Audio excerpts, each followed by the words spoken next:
temizliğe başlanıyor. Yeniden konumlandırılıyor.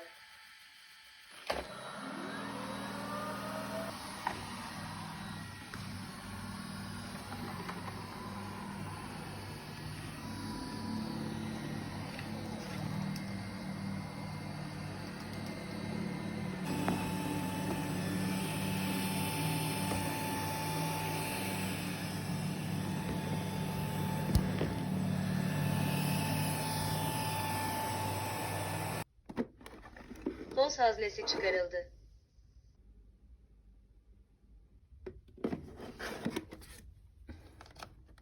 Toz haznesi takıldı.